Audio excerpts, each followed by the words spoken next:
il va bien s'agir de la seconde et dernière table ronde de la journée, la solidarité en actes. Donc j'accueille tout de suite sur scène Guillaume Gouard et Marie Puteaux-Joubert, s'il vous plaît.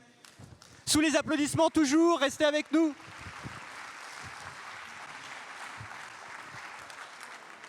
Mettez-vous où vous voulez, parce que là c'est un peu les chaises musicales depuis tout à l'heure, donc il n'y a pas de problème.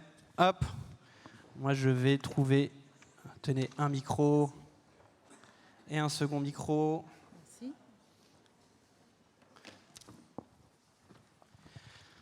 Donc Sophie et Bérangère, donc maintes et une fois, qui nous ont fait le plaisir d'apparaître sur scène et qui reviendront ou pas, puisqu'elles sont de l'ordre de l'imprévu, et c'est comme ça qu'on les aime. Merci de nous avoir rejoints. Merci à vous.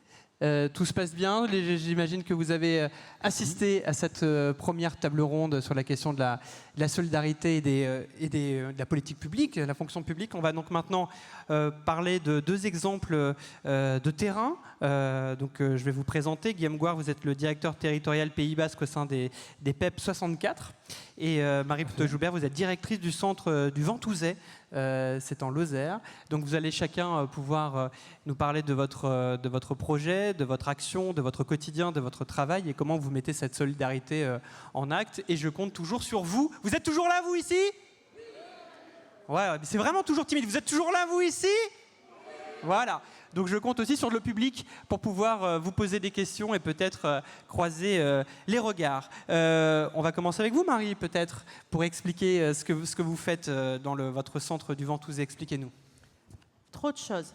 C'est pour ça que vous êtes fatiguée, alors. C'est ça. Non, je suis arrivée, pour situer un peu, je suis arrivée au 1er mars 2020. J'ai eu du nez. Le 15 mars, premier confinement. Et le centre a dû se réinventer, mais je le pense comme un peu toutes les structures dont vous faites partie. Et notamment parce que nous sommes surtout du secteur PE-VLC, voilà, donc des centres de vacances, accueil de classes de découverte. Et nous avons beaucoup travaillé avec les politiques locaux, et notamment avec la DSDEN. Voilà, qui nous a missionné notamment sur un projet qui était d'accueil des enfants au départ ukrainiens. Je dis au départ puisque c'était de l'argent qui était fléché Solidarité Ukraine. Et autour de la table, il y avait plusieurs participants, d'autres associations, le DSDN qui participait, le conseil départemental, des associations de réfugiés, etc., etc. Et il était hors de question de ne flécher qu'au niveau de l'Ukraine, puisque nous avions déjà sur notre territoire, qui est un territoire d'accueil, accueilli des enfants de Centrafrique, d'Afghanistan et autres. Et donc, je tiens à dire que je suis très contente, puisque c'est les valeurs que nous avons, que le département s'est aussi mobilisé pour des... Il est hors de question qu'on s'arrête juste... que pour les Ukrainiens, il faut que ce soit inclusif. Donc tout enfant ayant besoin de ce dispositif doit pouvoir en bénéficier. Et c'était donc très bien. Voilà. Et nous avons, avec nos petits cousins de la Ligue de l'enseignement, qui sont plus gros que nous sur notre territoire, mais quand même, qui se sont portés donc volontaires. Donc début avril, on nous a dit, dans 3 semaines, vous allez accueillir un dispositif école ouverte. Donc un temps rapide, mais la crise qu'on a vécue au Covid nous a appris à être, réactifs. Voilà. Et nous avons pu travailler notamment avec l'éducation nationale. Je dois avouer que ça s'est très très bien passé. Nous avions 2 chefs d'établissement. Pour notre part, un chef d'établissement de collège qui a pu mettre à disposition une enseignante FLE, donc français langue étrangère. Et nous avons créé un vrai partenariat entre l'éducation nationale et l'éducation populaire sur un dispositif école ouverte. Donc l'enseignante était responsable des matinées et l'animatrice était responsable des après-midi. Ça, c'était la théorie. Quand on se retrouve avec 4 langues différentes sur 9 enfants, qui va de 5 ans à 16 ans, avec des difficultés d'apprentissage divers et variées, eh bien, nous faisons ensemble. Donc, l'animatrice qui a été la force de la proposition que nous avons faite,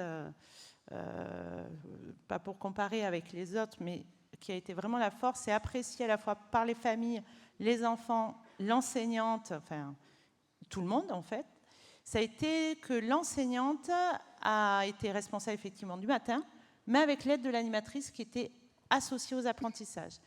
Et bizarrement, le vocabulaire était travaillé par rapport à ce qu'ils allaient vivre dans la journée avec l'animatrice. Donc il y avait ce partenariat permanent entre les deux. Et je dois dire également que le choix des activités qui étaient faites l'après-midi, ce n'était pas un choix au hasard. Et là, je voudrais faire un petit cri d'engagement sur l'animation, parce que je me considère comme animatrice. Voilà, c'est mon métier, même si ma profession est directrice d'un établissement. C'est qu'on a valorisé les apprentissages hors temps scolaire, notamment sur le jeu libre, sur le jeu en forêt, sur le jeu collectif, le jeu de coopération, quand nos secteurs ont tendance à vendre plutôt des listes d'activités faites par des prestataires extérieurs, qui sont très bien peut-être, voilà, mais sur un temps donné, on a aussi travaillé, parce qu'on a la chance d'être un petit centre qui fait à la fois accueil de loisirs, accueil de centres de séjour de vacances, accueil de formation, accueil d'école ouverte maintenant également. Nous avons mélangé donc les enfants qui venaient dans ce dispositif et les enfants de notre accueil de loisirs, parce qu'il était hors de question de ne pas faire en sorte de faire société ensemble. Et c'est ce que nous avons travaillé ensemble. Voilà. Donc ça s'est très bien passé et du coup il y a des enfants qui ont pu trouver d'autres camarades. On a pu parler de tout un tas de choses et nous avons pu jouer ensemble. Les enfants n'avaient aucune barrière de la langue comparée à nous. Voilà, et ça s'est très bien passé. Ben c'est merveilleux et en tout cas ça fait plaisir d'entendre qu'on peut applaudir effectivement. Et on retient effectivement cette notion d'inclusif, comme vous le dites, il s'agissait de ne pas faire de séparation, tout le monde ensemble, les uns avec les autres. Et on doit s'inspirer de beaucoup de choses. Vous parliez de jeux en forêt, c'est parfois intéressant de s'inspirer de la nature, et puis c'est parfois intéressant de s'inspirer de l'enfance, quand on parlait justement des barrières que les enfants arrivent très facilement à dépasser. D'ailleurs, pour eux, il n'y a même pas de barrières, donc comme ça, c'est encore plus simple. Guillaume Gouard, même question, est-ce que vous pouvez nous expliquer votre projet, comme ça on pourra croiser les expériences? Alors, au niveau des PEP 64, on est assez représentatif de la fédération des PEP, puisqu'on intervient sur différents champs, le médico-social, le social et le PEVLC. Là, moi, je vais faire un focus sur deux dispositifs qui sont portés par le champ du médico-social. Un, je pense que d'autres associations PEP nationales, départementales connaissent, c'est le dispositif de la RAE, puisque lorsque nous avons communiqué dernièrement là, sur nos remise d'attestation, la fédération nous a interpellés là, pour qu'on remette en avant ce dispositif. Et un dispositif un peu plus spécifique que nous avons créé il y a 4 ans, c'est le DEMO, le dispositif d'accompagnement à l'insertion en milieu ordinaire. Alors, je vais commencer par le DEMO. On est au niveau des années 2018. Sur l'ensemble de la France, les dispositifs d'emploi accompagné sont en train de se mettre en place. Sur le département des Pyrénées-Atlantiques, là, nous sommes membres fondateurs. Il y avait une forte attente là, sur les dispositifs d'emploi accompagné. Et très rapidement, il y a un embouteillage au niveau de ces dispositifs.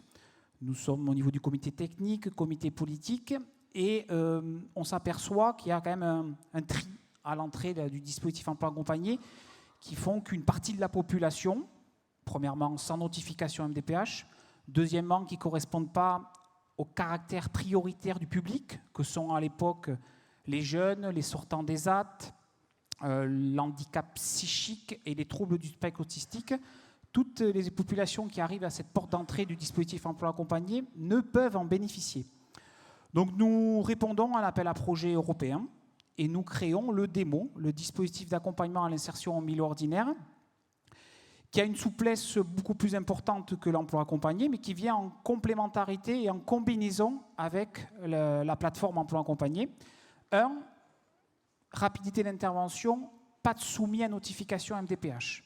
On connaît les délais de la MDPH, même s'il y a de la réactivité forte aujourd'hui. Le fait de ne pas avoir cette notification MDPH peut permettre, via simplement un certificat médical de reconnaissance, une prise en charge immédiate. 2, un ratio d'encadrement beaucoup plus important. Nous sommes sur un ratio d'un chargé d'insertion, un ETP, pour maximum 20 prises en charge. Donc, on va commencer à communiquer au niveau des différents partenaires qui sont on va dire, comme un peu nos prescripteurs. Donc on va conventionner avec eux, que ce soit le champ du médico-social, du social, très diversifié. Nous avons mené des partenariats avec des CHRS, des MEX, IME, ESAT, SAVS, SAMSA, missions locales également, pour qui certains, l'accompagnement vers le milieu ordinaire du travail fait partie de leur champ, mais pour lesquels il est essaimé au niveau d'un projet individualisé, fait partie de différents objectifs. Nous les avons déchargés et nous avons pris en charge l'accompagnement vers l'insertion au milieu ordinaire de ces adultes ou jeunes adultes, et avec derrière un accompagnement spécifique et individualisé avec un ratio très fort. Minimum un rendez-vous semaine avec un CIP. Donc ça fait 3 ans que ce dispositif il existe. On a à peu près suivi, on va dire, une 60aine d'adultes. Un taux d'insertion en milieu ordinaire de 40% via des CDD ou des CDI. Un peu plus rare, ça s'est complexifié, il faut se le dire quand même, avec le confinement, depuis mars 2020. Mais on était sur un public très éloigné de l'emploi. Donc avec derrière une partie d'évaluation, d'élaboration du projet individuel vers l'insertion en milieu ordinaire, de l'évaluation des freins, de la levée des freins, avec nous au niveau du Pyrénées-Atlantiques quelques petites agglomérations, mais quand même un département très rural, donc un gros frein à la mobilité. Donc on a mené en parallèle là, des dispositifs pour, accompagner vers le permis, vers le code, 2 vers le permis, afin de faire sauter ce frein. Dernièrement, c'est plutôt des dispositifs qui sont venus se combiner sur la partie estime de soi, sur des accompagnements à l'image de soi pour un entretien, pour une présentation en embauche, pour un premier jour dans un emploi, avoir une tenue adaptée au poste occupé, et ainsi de suite. Donc on est en négociation avec le conseil départemental, qui est le délégataire là, du FSE sur les Pyrénées-Atlantiques, pour une signature d'une nouvelle convention triannuelle, afin de renouveler et d'intensifier ce dispositif. Ça, c'était le premier point que je voulais aborder. Deuxième point, je pense que d'autres assos, PEP, comme je l'ai dit, connaissent, c'est le dispositif de la RAE, la reconnaissance des acquis de l'expérience. Selon les régions, historiquement, ça s'est créé en Bretagne il y a une 15aine d'années. Nous, au niveau de l'Aquitaine, la Nouvelle-Aquitaine et ex-Aquitaine, ça fait 10 ans que ça existe. Et au niveau des PEP, on est membre fondateur du GCSMS de l'ex-Aquitaine, où aujourd'hui, à la base, on était 12 assos, aujourd'hui, on est 35 assos. Et ce dispositif de reconnaissance des acquis d'expérience permet à des adultes accueillis en ESAT, mais également des jeunes accueillis en IMPRO, de faire valider les compétences dont ils disposent. Toute personne au sein de nos établissements a des compétences, ce ne serait ça plus simple. Mais ce dispositif de RAE leur permet d'aller la faire valider. Comment ça fonctionne ?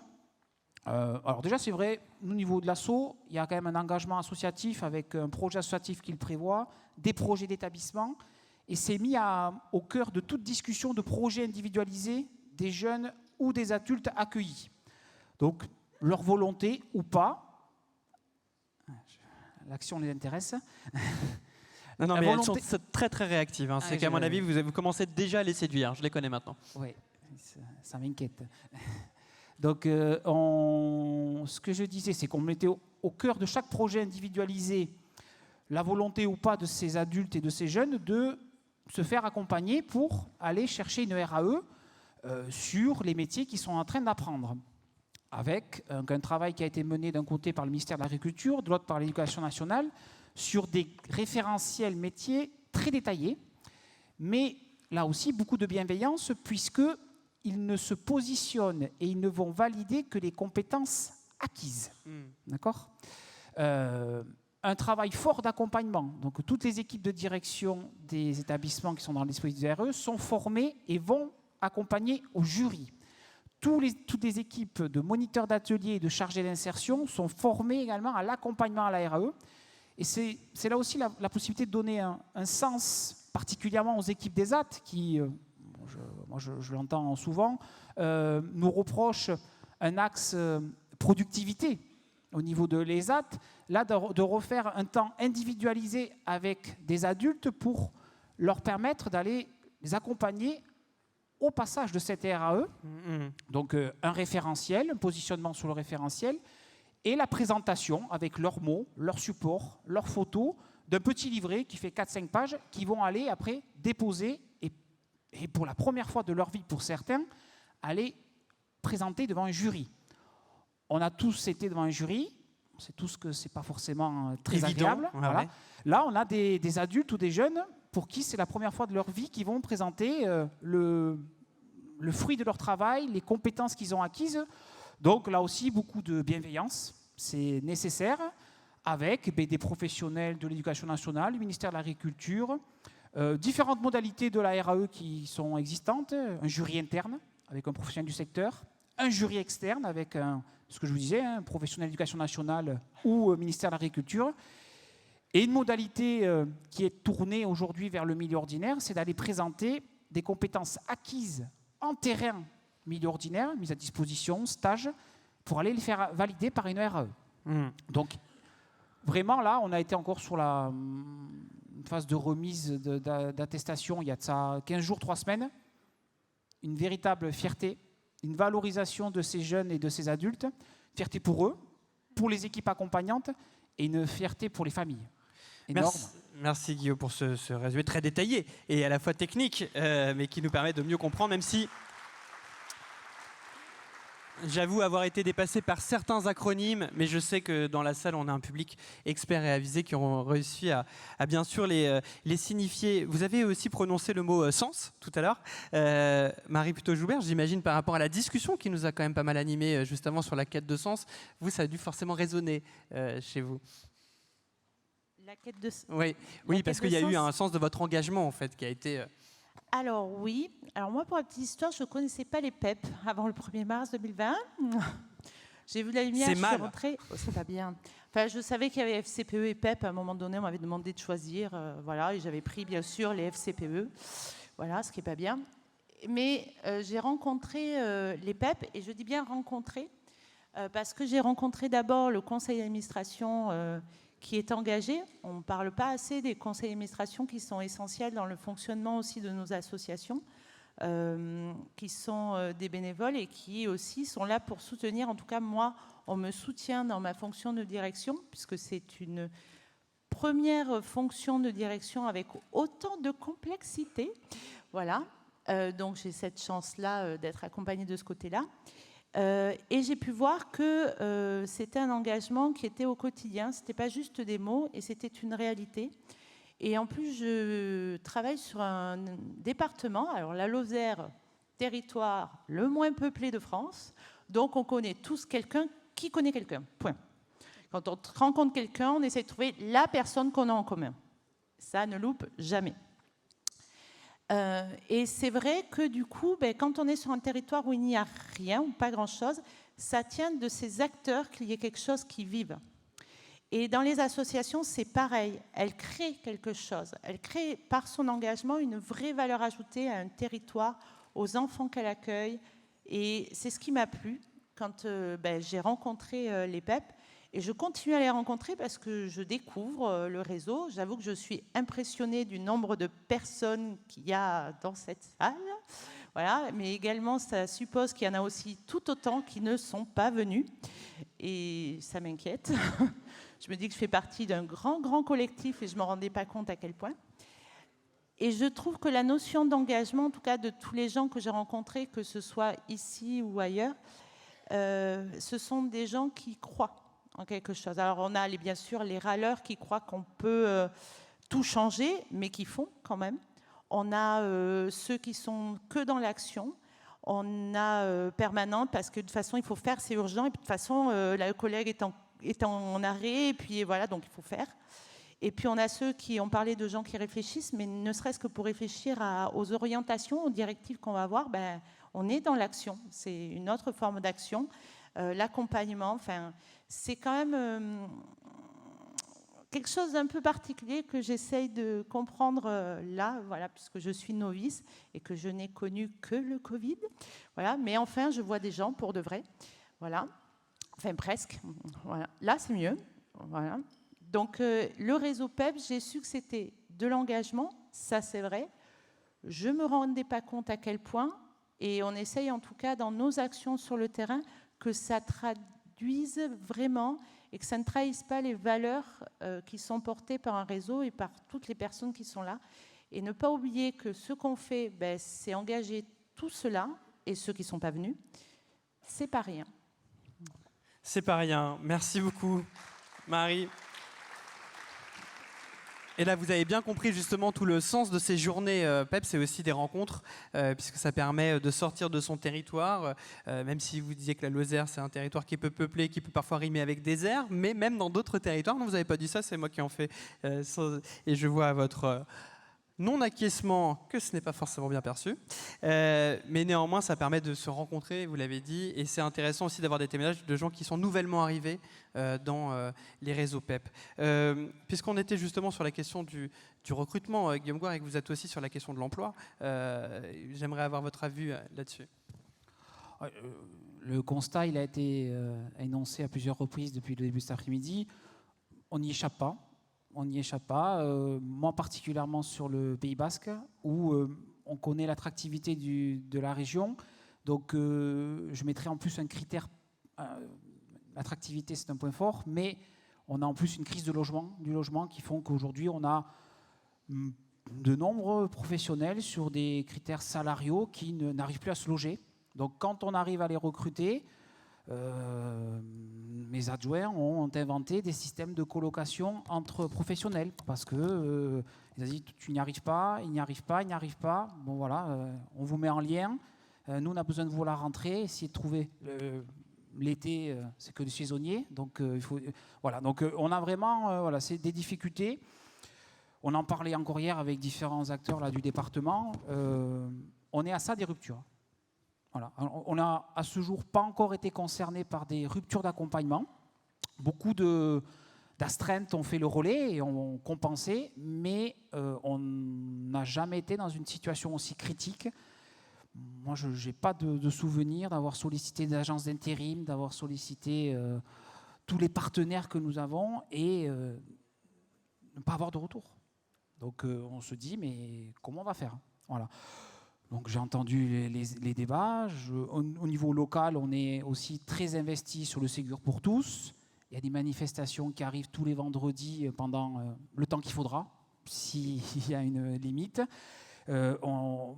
Aujourd'hui, c'est tout cœur d'activité qu'on est concerné. C'est vrai que là, particulièrement, on était sur les filières éducatives avec des postes de moniteurs éducateurs, d'AMP, d'AES, même d'éduc, où aujourd'hui...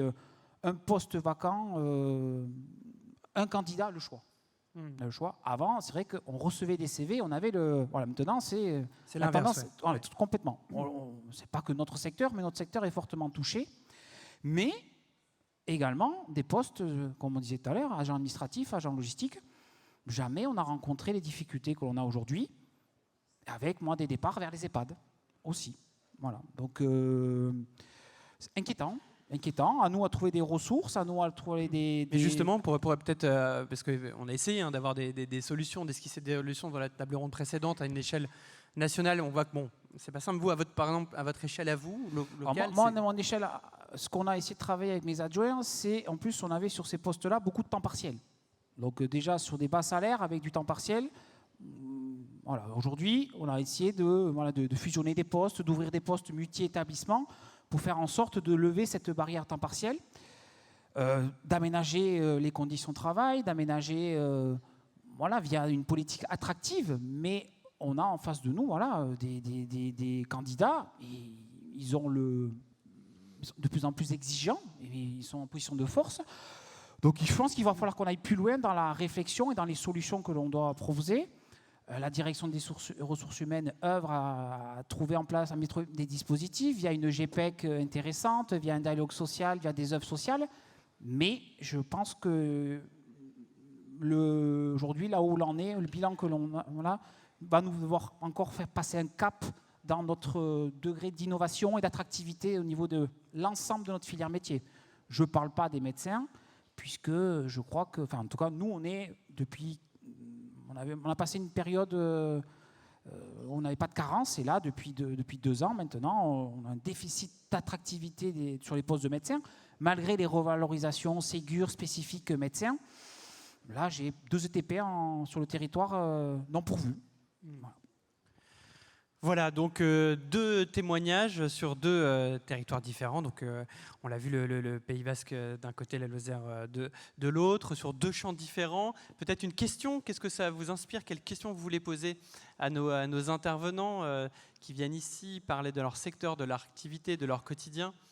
Ah là, il y a une lumière qui s'allume. J'ai perdu donc mon œil et ma tête chercheuse, mais je peux compter sur vous pour voir s'il y a certaines mains qui se lèvent pour poser peut-être une question ou une réflexion. Ou est-ce que ce parcours vous inspire, ou partagez vous peut-être votre expérience, la croisée, si jamais quelqu'un veut s'exprimer. Comme moi, je vois pas bien, je sais. Oh là là là là là là, le 2e rang de nouveau qui est là. Mais merci, heureusement, on peut compter sur le 2e rang. Allez-y, monsieur. Oui, concernant l'action qui vient de nous être illustrée par la Lozère, est-ce que ces jeunes ont eu des activités dans le cadre communal ou avec des adultes au niveau d'autres associations de la commune ou intercommunale? Enfin, comment ça s'est passé? Est-ce qu'ils ont pu sortir du centre? Enfin, qu'est-ce que vous avez pu mettre en œuvre pour ces jeunes?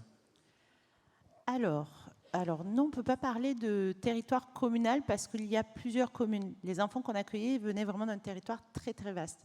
Pour vous donner une idée, 1/4 du budget de ce dispositif était rien que pour les navettes quotidiennes, parce que c'est un territoire très éclaté, donc c'est pas rien. Néanmoins, nous sommes quand même sortis, puisqu'on a la chance, vous connaissez la Lozère au moins de son ancien nom, le Gévaudan, voilà, et de sa petite légende, la bête du Gévaudan. Et donc nous avons le parc des loups qui est juste à proximité, donc c'est une des activités aussi. Et on parlait de culture tout à l'heure, et quelque part la culture du territoire qui les accueille, avec les légendes, les histoires, et également la spécificité des animaux du territoire, et bien c'était pas rien, donc ils ont rencontré aussi d'autres personnes. Sur la structure, ils ont rencontré aussi beaucoup de monde. On a fait venir également de la Canirando avec un musher, parce que avec les animaux, c'est plus simple de communiquer qu'avec moi qui parle beaucoup, mais qu'en français. Voilà, donc ça leur a permis de rencontrer effectivement beaucoup de monde. On est un centre loin de tout, mais il y a beaucoup de monde qui est brassé, de monde différents. Et nous avons pu également nous extraire. Mais ils sont déjà dans des territoires ruraux. Nous, on n'avait pas de grande ville. C'était sur un 5 jours. Donc il faut remettre aussi dans le contexte où ils avaient besoin de repères et pas forcément d'être de nouveau plongés au milieu de rien. Donc c'était vraiment un fil conducteur qu'il y avait tout le long. Néanmoins, certains de ces enfants sont revenus sur des séjours qu'on appelait vacances apprenantes et qui chez nous s'appellent séjours de vacances. Voilà. Et donc du coup, on peut venir sur des séjours en tente pour certains, et nous avons fait un vrai partenariat avec ces associations d'accueil de réfugiés pour accueillir des enfants divers et variés. Donc voilà, et il y a 2 enfants qui sont inscrits au foot parce qu'ils ont joué au foot, mais pas sur un temps que nous on avait préparé. Apparemment, les enfants arrivent mieux à vendre leur activité que nous, les nôtres. Voilà. Merci beaucoup pour cette réponse. Puisque vous parlez d'enfants, ce serait peut-être le moment de regarder une vidéo aussi des enfants ukrainiens qui ont parlé de leur séjour. On en a parlé justement tout à l'heure avec Benjamin. On a une petite vidéo qui a été préparée justement sur ces enfants ukrainiens qui sont venus dans les différentes PEP. Et puis après, on pourra aussi prolonger la discussion avec celles et ceux au sein des PEP qui ont participé à ce projet. Est-ce qu'on est prêt en régie? J'imagine que la lumière qui s'éteint veut dire un grand oui.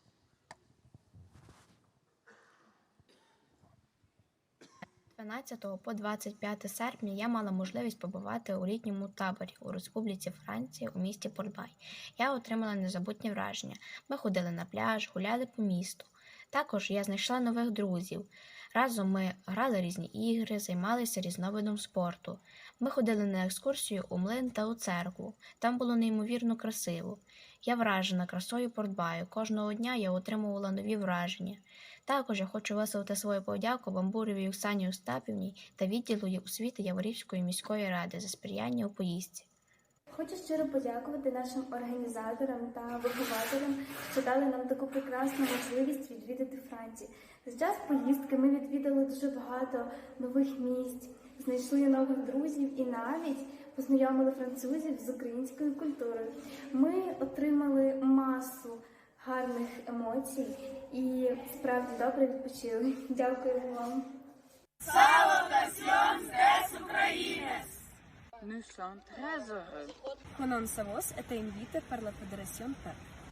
Je l'ai ici pour la première fois.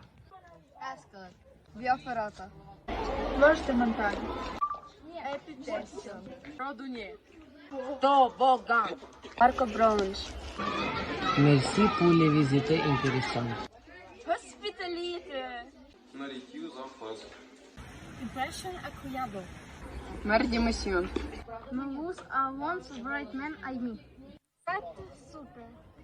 Votre pays est extraordinaire, magnifique. Beau paysage. Nous reviendrons avec plaisir.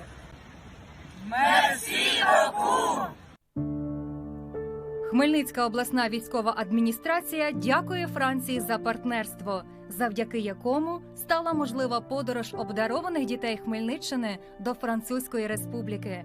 Французькі друзі організували для юних хмельничан відпочинок у кращих таборах Європи. Французька сторона активно допомагає Україні та Хмельницькій області зокрема. Ми щиро вдячні нашим друзям. Як ніколи відчуваємо вашу підтримку і після нашої перемоги чекаємо вас та ваших дітей у гості.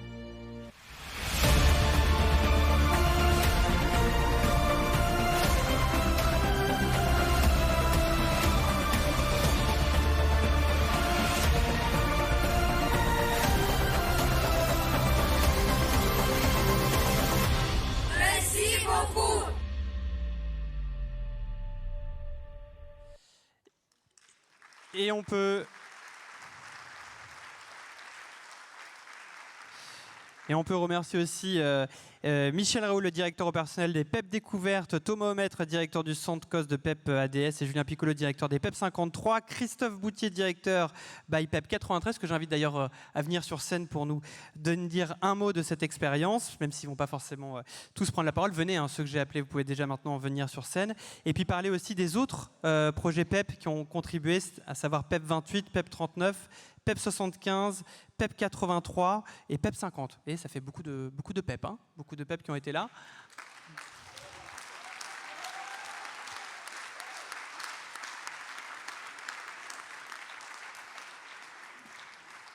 Restez là, restez là.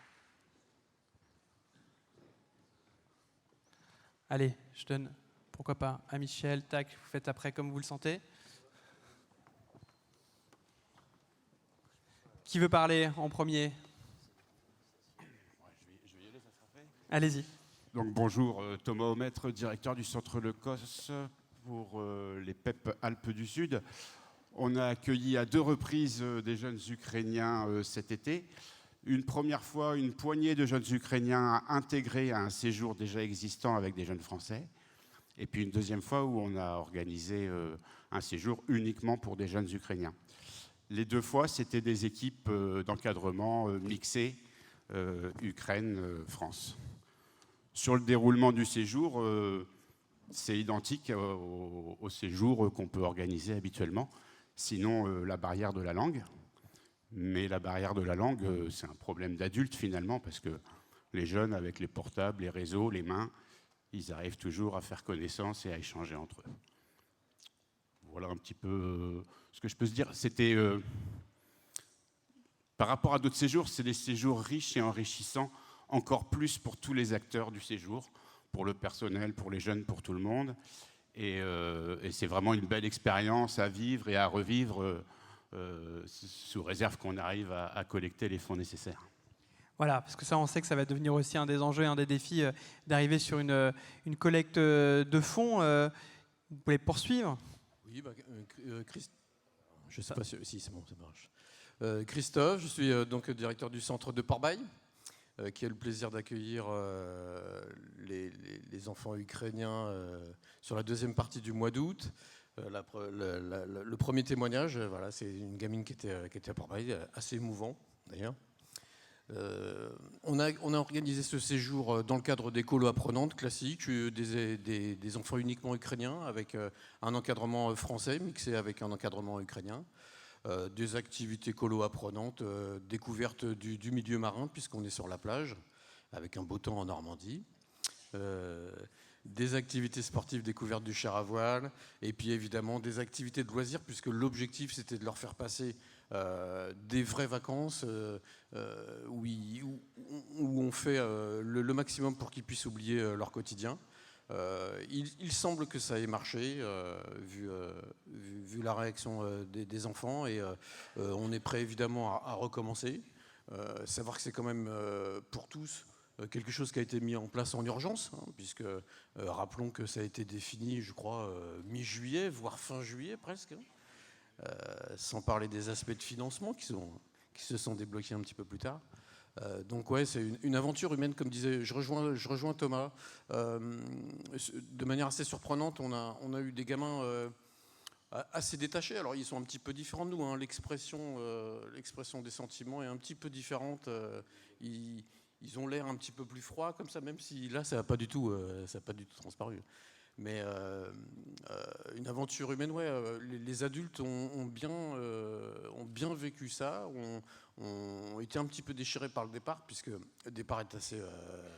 on ne sait pas vers où il retourne, donc c'est ce qui rend un petit peu notre action riche et précieuse.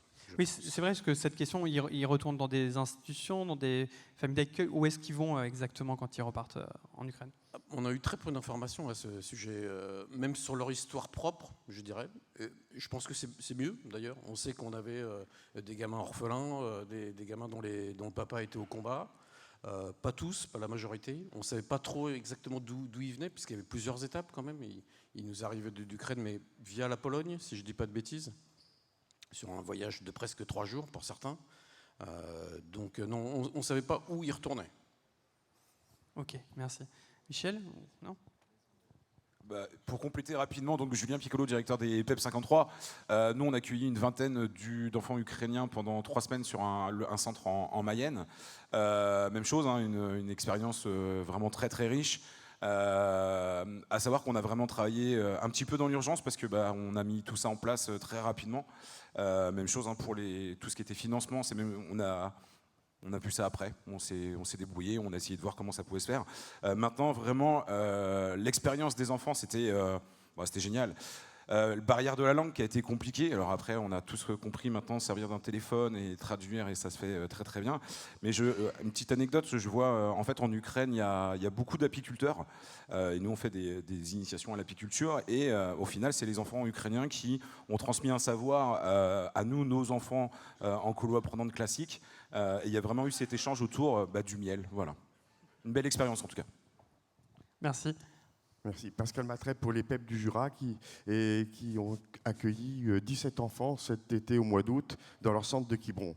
Alors je ne veux pas faire trop de redites, les copains ont dit l'essentiel, mais un séjour en inclusion avec les petits Jurassiens qui étaient là ou d'autres petits Parisiens. Ça s'est très bien passé grâce aux accompagnateurs qui ont fait toute la traduction nécessaire. Et puis, vous savez, tout à l'heure, on a parlé de sens. Et à un moment, on a dans nos colos du mal parce que des fois, on est allé la route secours du SMS pour qu'ils puissent prendre des vacances.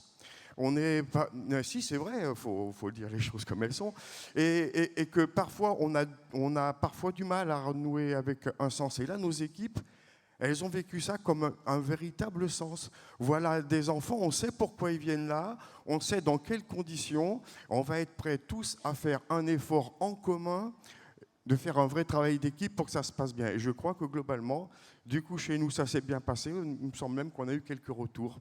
Voilà. On ne va pas espérer que ça continue en Ukraine non plus, les enfants. Il ne faut pas non plus qu'on se... Voilà. On espère que ça va se terminer rapidement. Mais s'il fallait le refaire, ça serait peut-être pas mal qu'on le refasse. Merci. Bien sûr, ils auront toujours besoin de vacances, évidemment. Michel, tu cherches l'ouverture du micro, là ? Ouais. Oui. Moi, je ne vais pas vous parler des séjours passés. Hein, les copains en ont largement bien parlé. Je vais vous parler de ce qui arrive maintenant. Maintenant, c'est de gros besoins parce que l'hiver arrive en Ukraine, vous le savez. Donc, la situation va être de pire en pire. Et ce dont on a besoin pour accueillir plus d'enfants, c'est bien évidemment d'argent, de fonds. Et pour ça, on a besoin d'une vraie mobilisation de tout le monde. Et sous l'égide de la fédération, bien sûr, il serait proposé de mener une grande collecte dans toutes les écoles de France, de lancer une grande action dès demain, dès qu'on va rentrer dans nos AD. L'intérêt de le faire immédiatement, c'est bien sûr que c'est tout frais de l'été de ce qu'on a vécu. On va pouvoir le porter. On a à nouveau des jeunes qui arrivent en France la semaine prochaine. On a 2 groupes de 40 qui vont se succéder et qui vont passer du temps dans des centres PEP, au PEP 75, au PEP 93, qui vont vivre des séjours en France à nouveau, puisque ça correspond à leur période de vacances. Mais au-delà de ces 80 gamins qui vont arriver, il y en a plein d'autres à aider, à sauver, si j'ose dire, à qui on peut offrir un peu de chaleur, c'est bien le cas. Un peu de moments, ils pourront raccrocher des études, raccrocher de la relation entre eux. Mais pour ça, je le redis, bien évidemment, vous le savez, c'est une question d'argent. Alors, on peut toujours lancer des collectes, hein, mais il faut se rappeler qu'au PEP, on est né quand même de gens qui avaient le solidarisme en tête, hein, et qui ont lancé cette grande quête, ce grand sou des pupilles. Depuis, sans refaire l'histoire depuis un siècle, on a recommencé ce genre d'opération. On sait faire. Moi, depuis que je suis au PEP, j'ai vu des collectes pour les inondations de l'Aude, j'ai vu des collectes pour Solidarité Enfants Sida. Je reprendrai la dernière collecte qu'on avait faite pour le tsunami. Au niveau de l'Île-de-France, c'est 270 000 € qui avaient été récoltés. Donc imaginez ce qu'on pourrait récolter aujourd'hui dans les écoles pour venir en aide à ces jeunes, à ces enfants qui en ont besoin. Et au-delà de ce qu'on pourrait faire pour eux, il faut penser aussi à tous nos gamins, ici en France, qui assistent au niveau des informations à tout ce qui se passe en Ukraine, qui sont livrés à ce flot d'images, à ce flot d'informations, et on a l'impression tous que le monde nous échappe un petit peu. Et bien là, on pourrait leur donner l'occasion d'être acteurs d'un mouvement de solidarité, permettre aussi à des collègues enseignants de nous rejoindre. On parle assez du défaut de militants, de la difficulté qu'on a à retrouver du militant. Ben oui, on a de la difficulté parce qu'on est devenus des techniciens. On entendrait parler tout à l'heure sur le médico-social, sur tout ça, de choses dans lesquelles certains collègues peuvent avoir du mal à se retrouver. Là, on a vraiment le moyen de réintéresser des gens à des choses concrètes, à des choses qui nous touchent profondément. Donc je pense que si on arrivait tous à lancer, dès la semaine prochaine, une grande action dans les écoles très simple, ramener 1 euro à l'école, voilà, faites transiter 1 euro à l'école, je suis persuadé que les petits fleuves font les grandes rivières et qu'on arriverait à créer quelque chose. Et au-delà de ça, ce mouvement, il sera amplifié forcément par le réseau et la tête de réseau notamment.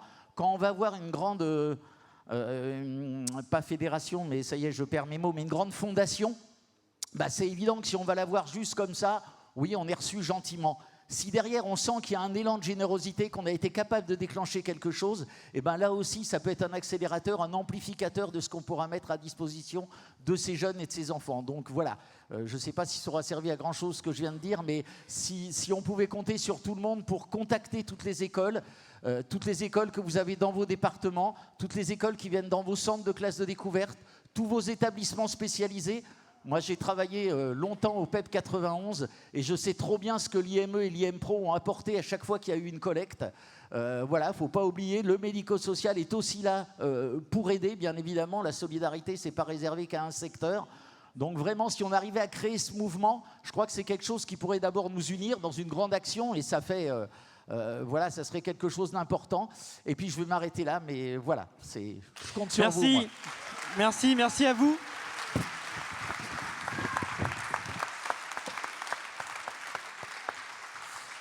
Non, je pense que le message a été entendu. Hein. Je pense que le message a été entendu, a été compris. Et merci pour cet appel, parce qu'il y a des enfants, hein, je crois, si mes chiffres sont bons, 80 enfants qui vont arriver aussi très prochainement pour les séjours en Paris et en Normandie, dès déjà le mois de novembre et le mois de décembre. Pour poursuivre et puis peut-être malheureusement conclure aussi cette seconde table ronde, parce que le temps file. Guillaume Gouard, par rapport à, justement, on sait que là... Dans ces journées, vous allez être mis à contribution. On est là aussi pour échanger sur nos pratiques, pour essayer de réfléchir à des pistes. S'il y avait justement, par rapport à vos objectifs, votre quotidien, quelques pistes que vous pourriez déjà éclairer ou que vous auriez envie de partager ici dans la salle, quelles seraient-elles ?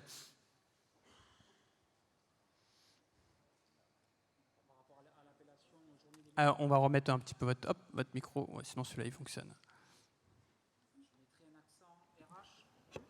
1, 2, voilà.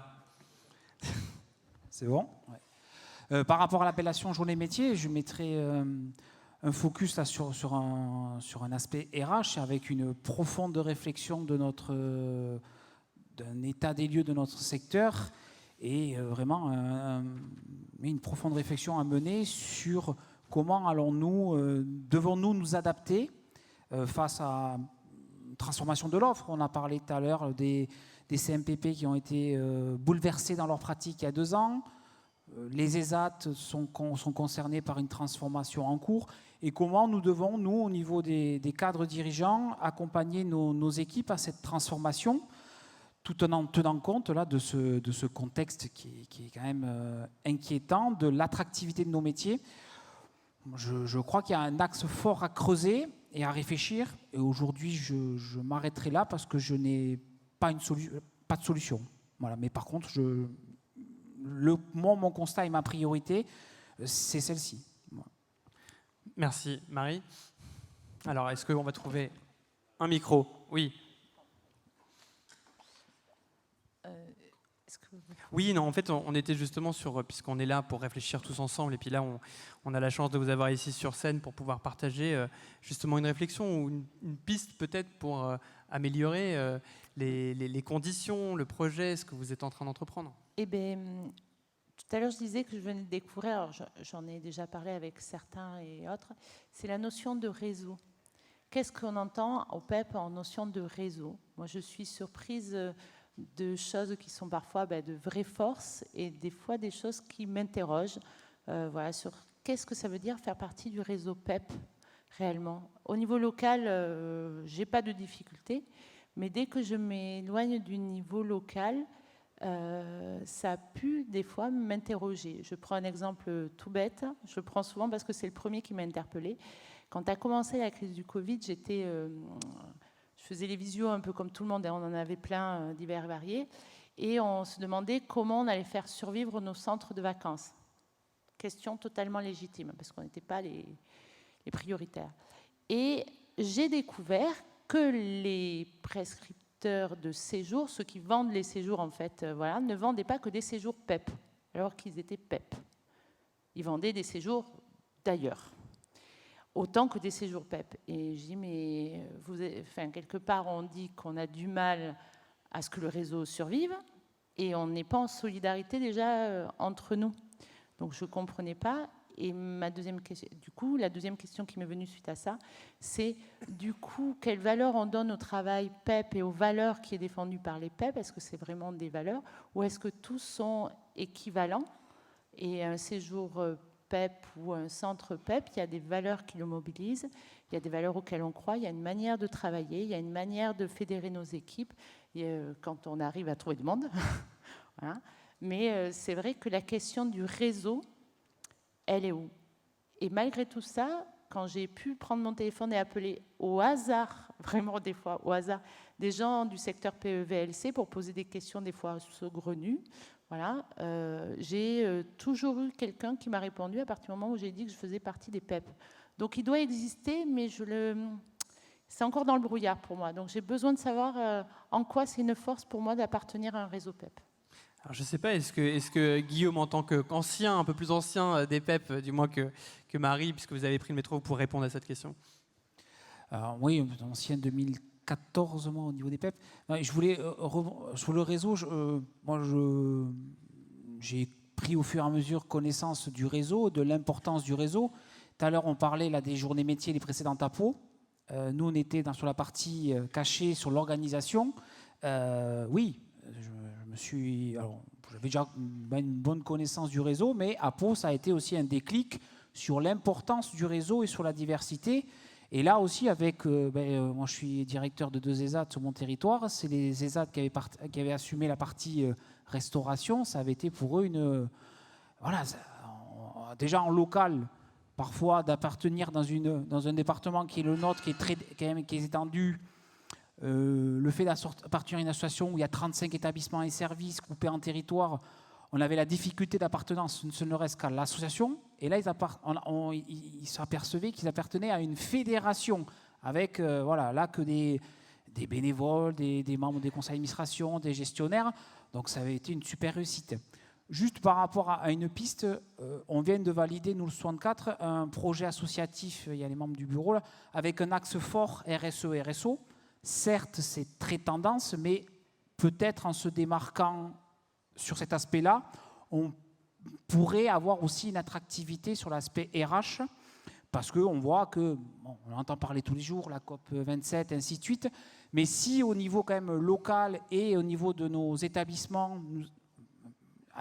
essayons d'aller loin, on va vite être confronté à des problématiques économiques et financières, mais ayons l'ambition d'avoir une politique très ambitieuse sur la RSE-RSO.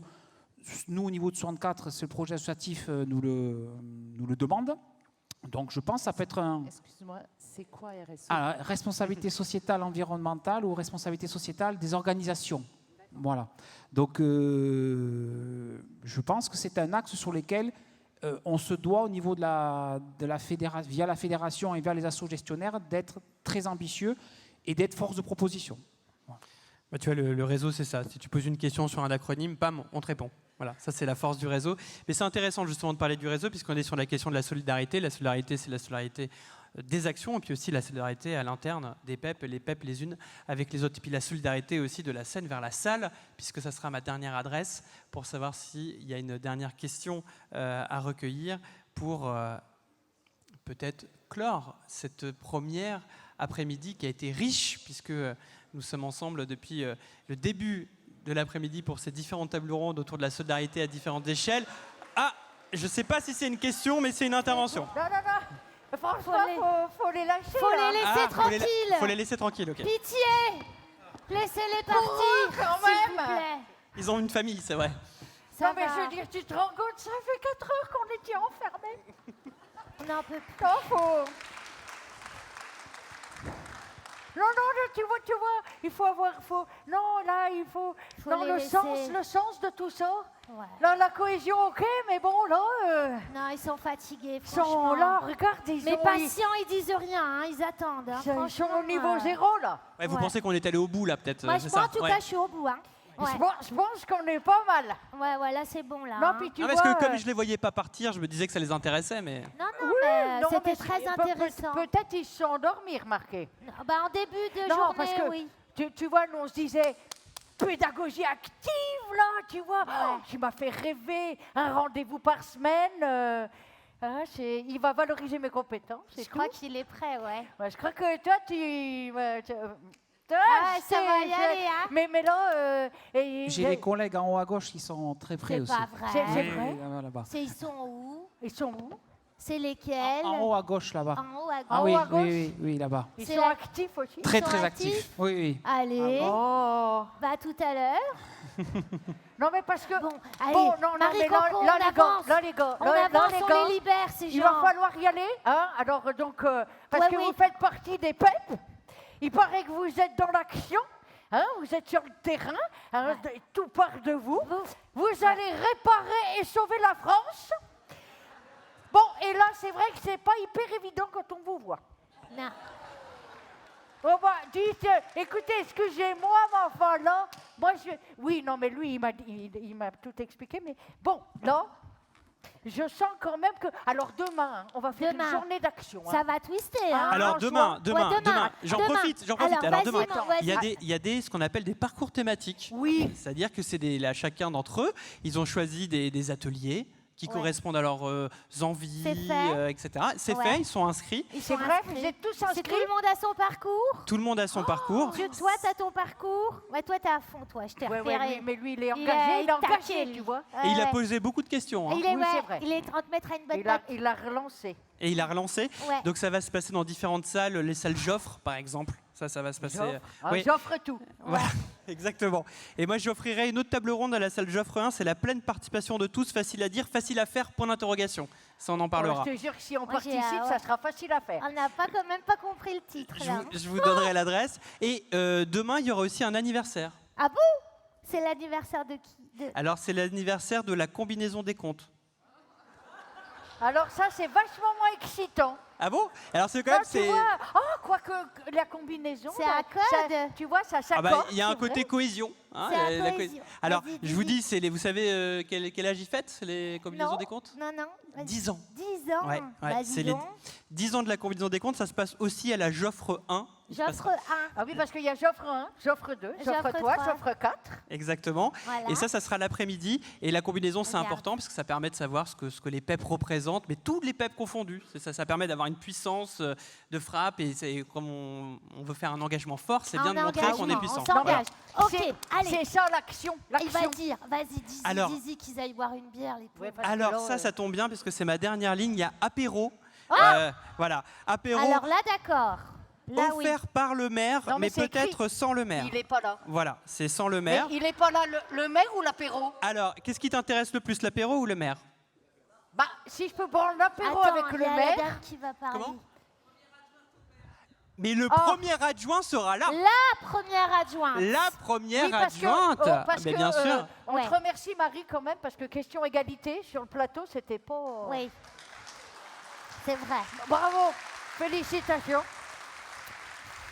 Allez, Parce que vous avez choisi quoi, vous? moi demain, je fais accompagner la pleine participation. Non, je fais pas ça. Ah si, mais moi, Laïcité, j'aime je fais beaucoup. pas ça.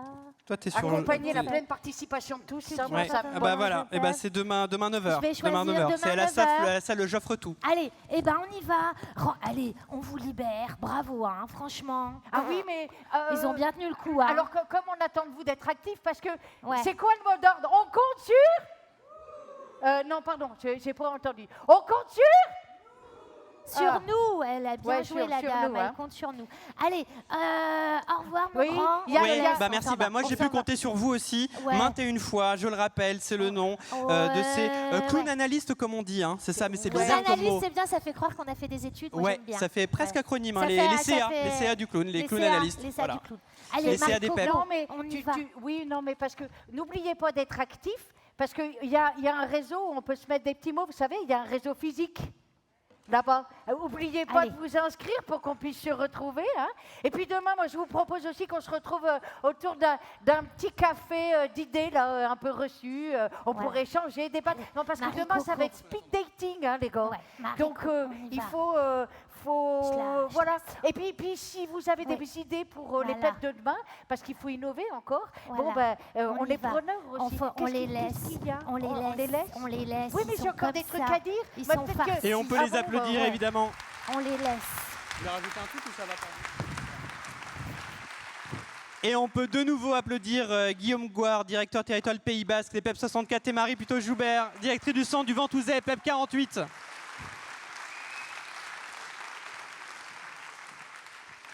Ça a été une belle après-midi, déjà riche, déjà dense, j'espère que ça vous a plu, ce n'est que le début. Et petite précision, l'apéro c'est à 19h, ce qui vous laisse le temps, entre-temps, d'émarger pour ceux qui ne l'ont pas fait, ou alors de rejoindre le off de ces journées, le off des PEP, j'en ai parlé de festival. Merci à vous et à demain.